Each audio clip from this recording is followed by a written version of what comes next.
Rachel Ruto, the Prime Cabinet Secretary, the former Prime Minister, the Speaker of the Senate, the Chief Justice, and the President of the Supreme Court, the Vice CDF, the service commanders, all officers present, our men and women in uniform, Mrs. Ogola, and your children and the family. We come here accompanying the President, first and foremost to condole with the family of General Ogola. Again, we come here to condole with the KDF fraternity for the loss of their general, a celebrated and decorated soldier who has passed on in the course of duty.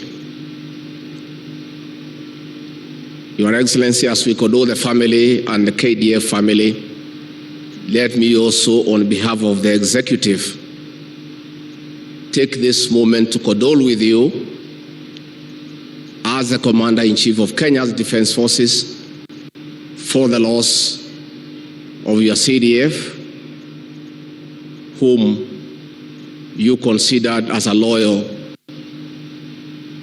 and brilliant military strategist. Your Excellency, for the time we worked with General Ogola, he was a very committed officer of the military. Besides that, the man was humble, pleasant, and amiable. He was also a very kind man.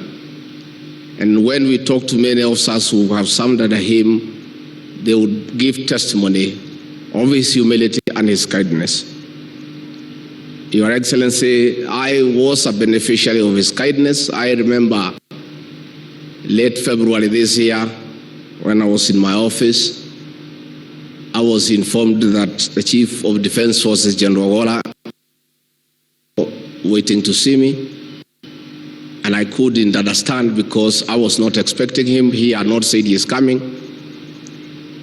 And in ordinary circumstances, if you hear the Chief of Defense Forces has come without notice, you sort of panic. And I stopped the meeting. I said, let the General come in. And I said, General, what brings you here? The General was holding a big card. And he said he had come to wish me happy birthday. And I was not even aware it was my birthday.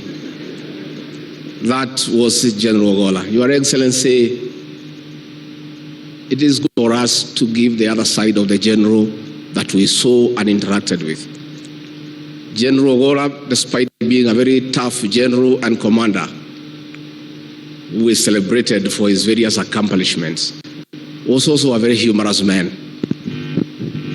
He was full of very good jokes, and many a time in tense situations, he would make everybody feel comfortable. Many a time as we waited at the airport, Your Excellency, to welcome you or to see you off to foreign countries, the General would keep us busy with many good stories and keep us entertained.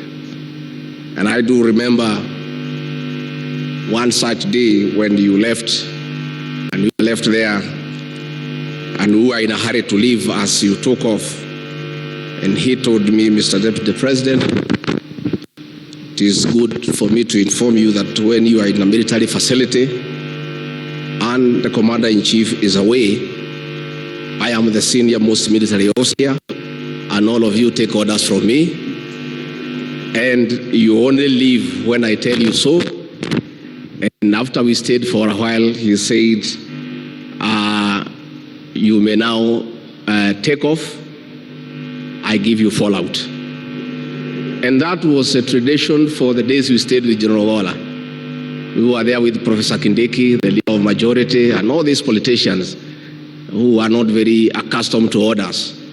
But the General would organize us, and only when he felt that your plane has taken off safely into the skies, he would say, Deputy President and the rest of you, you may now fall out. That was General Ogola for you.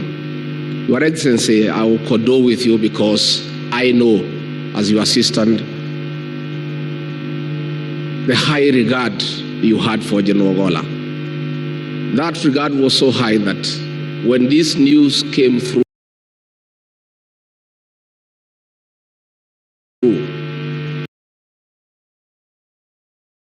I was with you at Sagara State Lodge, performances during the Drama and Film Festival, the Winners Concert, and one of your assistants brought your phone and said there was an urgent call from the Defense Minister, and you went to take the call that took very long. And when you called me, you said, we have very bad news. And you kept silent for a long time. And I asked you, Mr. President, is there anything wrong? You said, yes, we have just lost our CDF General Ogola in an aircraft crash, and this is terrible. And I have stayed with you for many years, and I can testify to the people of Kenya that if there's one happening that really brought our president down emotionally, was the death of General Ogola. And Your Excellency, yesterday, as we visited the home of General Ogola, I was very elated because of a decision you made last year. When we had a working tour in Nyanza, you told us that General Ogola he has brought value to your government, and you felt that we needed to know his home and go and visit his family. And we did go to Siaya, and Mrs. Ogola treated us to a sumptuous meal for dinner. We had great conversation with the family, with Joel and the mother and the general. And yesterday, as we went to the home, we did not meet strangers. We found people that we had met. Mrs. Ogola, the son Joel, and as we go to bury him tomorrow in Siaya, we are also not going to a home that we did not know. We are going to a home that we have been to. And it just ignited my imagination that probably, Your Excellency, it may be time that we create time the way you did that day, as we work to get time to know the families of those who work under us when they are still serving. I think it's about time. With those very many remarks, I ask the KDA family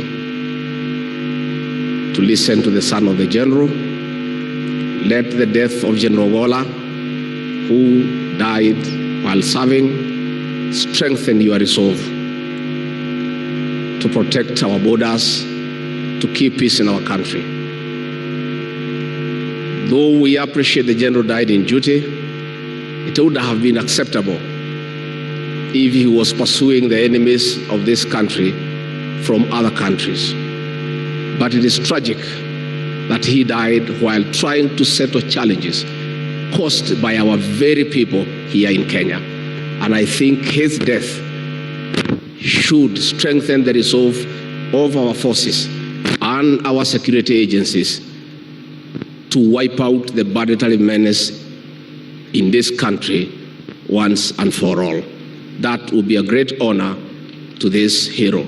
With those many remarks, let me request you to be upstanding as I invite the President and Commander-in-Chief to come and honor his general and speak to the nation. Your Excellency.